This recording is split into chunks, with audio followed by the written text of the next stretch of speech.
Thank you for joining in our celebration of Christmas. I hope that you have enjoyed our video. Christmas is a time of great joy and hope. Often, this feeling is lost in the good-intentioned hurry to buy gifts for friends and family. I would like to just take a moment of your time and show you what Christmas means to me. Christmas is a time to focus on the birth of Jesus Christ. It is incredible how large our celebration is when we look at the physical attributes of Christmas. A poor carpenter from a town of horrible reputation and his betrothed found shelter in a stable. On top of all of these sad circumstances, Mary was pregnant.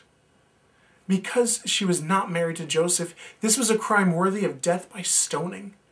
Ashamed, weary, and in the midst of labor, Mary entered a dirty, unsanitary barnyard. Her midwife was Joseph, a carpenter. I doubt he knew much about how to deliver a baby. The only company to celebrate the boy's birth was filthy cattle. When we view this event in this light, it seems insignificant. Who would celebrate such an unfortunate set of circumstances? However, this story is far from insignificant.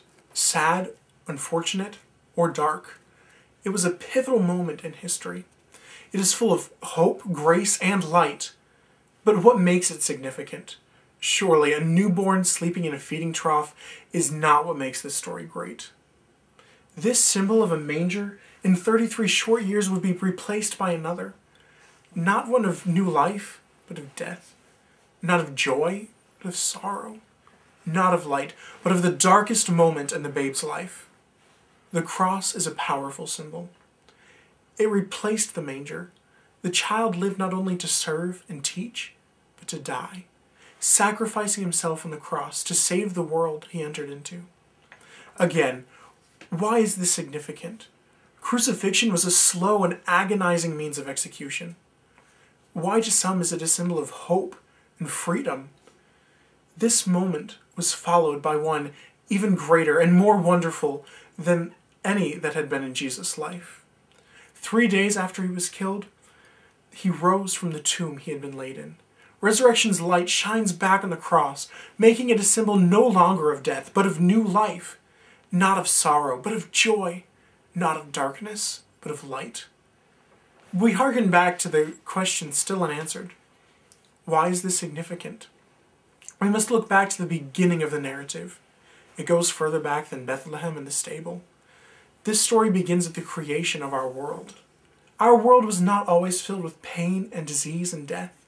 When God created it, it was perfect, without defect. Even man was innocent.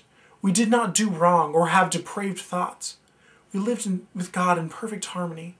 Life was as it should be, as we now hope it to be. What changed? Something had to have changed. We certainly no longer live in a world that looks like that. The first people who God created, Adam and Eve, were given one rule when they lived in the Garden of Eden. God said, "You may freely eat of any fruit of the tree in the garden, except that of the tree of the knowledge of good and evil. If you eat of its fruit, you are sure to die." It seems simple and easy enough to follow, but as we would have in their situation, they ate the fruit. They were separated from God, and sin entered into God's perfect world. Man became depraved, and all of their descendants inherited this trait. Hope seemed lost. We strained to restore a relationship with God on our own, but we were unable to complete such an impossible task. We couldn't reach God, so God had to reach us. It was the only way. That is why Christmas is significant. That is what it is really about. God came to earth to rescue his precious creation. He loves us that much. He could have chosen to leave us in our sin and death. It broke his heart to see us in such a way. He is just. Therefore, the punishment for our crime had to be paid. But he is also loving, and God did not want to see us have to pay the price. So he wrote himself into the story. He sent his son, Jesus Christ, on Christmas. This is what makes Christmas significant. Emmanuel, God with us. Messiah, the promised Savior of the world. This is why a dirty stable with a seemingly insignificant boy born to a poor, disreputable family is so important. This is why that picture brings us hope and joy. Christmas is more than a time to look back. It is also a time to look forward. God will one day restore the universe to the way He intended it to be. He also wants to restore our souls.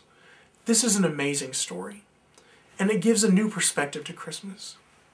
When the Christmas music is beginning to make you sick, and the consumer mentality is making you feel inadequate this season, remember this: tinsel and lights, Santa and snowmen, family and gift giving, however important they are not the real meaning of Christmas. When we remember the sacrifice that was given Christmas Day, we can have joy and hope. This is what makes Christmas spectacular. This story is real. That is what is amazing about it. We find it in the Bible. Genesis tells us about God's creation and man's fall. We read in the Gospels of Christ's life and how God made a way that we can live with Him in eternity forever. But what about you? Have you ever made a decision to accept Christ into your life? Have you ever heard of this before? I challenge you to take the time and think about it. It is not a decision to take lightly. Are you willing to surrender yourself to Christ? To accept His free gift of salvation? We all have a choice. To accept God's gift and live an eternity in paradise with Him, or to reject it and to live an eternity separated from God. God doesn't want to see you in the latter. That is why He made a rescue. If you have any more questions, I encourage you to go to viewthestory.com.